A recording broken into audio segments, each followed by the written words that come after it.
The worst smell I ever noticed in my building came from the apartment of a man who always smiled and said hello. I lived in a small apartment building in Milwaukee in the early 1990s. It wasn't a fancy place, just a quiet building where people worked long hours and tried to mind their own business. Most neighbors kept to themselves. One of them lived down the hall from me. His name was Jeffrey Dahmer. Back Evening. then, he was just Jeff. Everything all right? The first time I saw him, just a long I met day. Jeff Know in the the hallway feeling. one afternoon. Good night. I was Night. carrying groceries and trying to unlock my door. He stepped out of his apartment right across the hall. Tall guy, quiet, blonde hair, glasses. He looked like someone who worked in an office. He smiled at me and said, "Need help with that?" His voice was soft. I said no thanks, but we talked for a minute, just small talk. He asked how long I had lived in the building. Nothing about the conversation felt strange. When he walked away, I remember thinking he seemed polite. That's it. That was my first impression.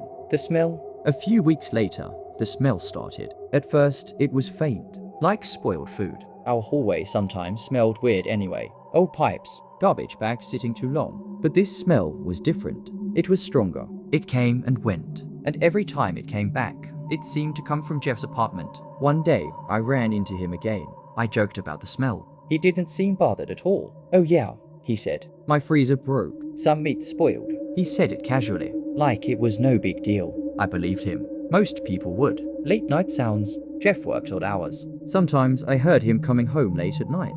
The hallway door would open, then footsteps, then silence. One night, I heard something strange through the wall. A heavy thump, then another one, then quiet again. I stood in my kitchen for a minute listening. But apartment buildings make weird noises all the time. People drop things. People move furniture. I told myself that was all it was. The strange visitors. Sometimes Jeff had visitors. Mostly young men. They usually arrived late at night. I noticed because our hallway was quiet after dark. The men didn't stay long. Sometimes they left quickly. Sometimes I never saw them leave at all. But again, I didn't think much about it. People had friends over. That was normal. The fish tank.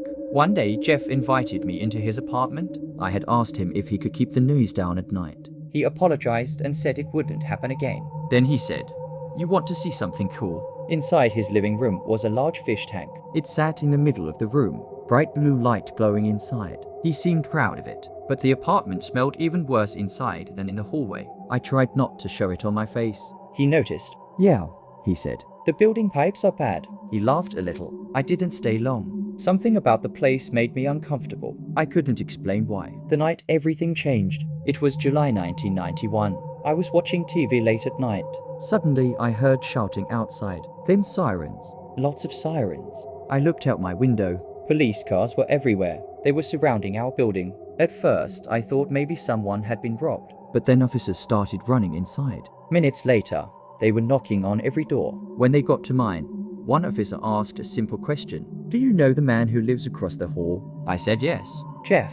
The officer looked at his partner. Then he said a name I didn't recognize at the time. "Jeffrey Dahmer." The discovery. The police went into his apartment. We were told to stay in our rooms. But word spread quickly in the hallway. Something terrible had been found. Hours passed. Police kept bringing evidence bags out of the apartment. Large ones. Small ones. The smell in the hallway got stronger as the door stayed open. Finally, one officer walked by me.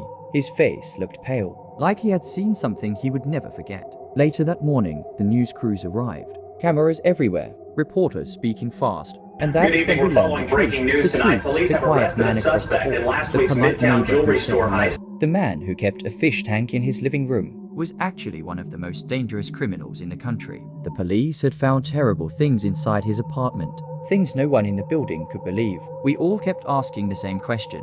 How could someone live next to us and hide something like that? Looking back, after the arrest, the building felt different. Empty. Cold. I kept replaying every moment I had with Jeff. The hallway conversations. The smell. The late night noises. The visitors. All the small things I ignored. None of them made sense at the time. But together, they told a story. One we didn't want to see. The memory that stayed with me. The last time I saw Jeff before the arrest was 2 days earlier. He passed me in the hallway. He smiled like always. "Good evening," he said. Just like a normal neighbor. Just like nothing was wrong. That's the part that still scares me. Not the sirens. Not the police. Not even the news reports. What scares me most is how normal he seemed. Because sometimes the most dangerous person in the building is the one who always says hello.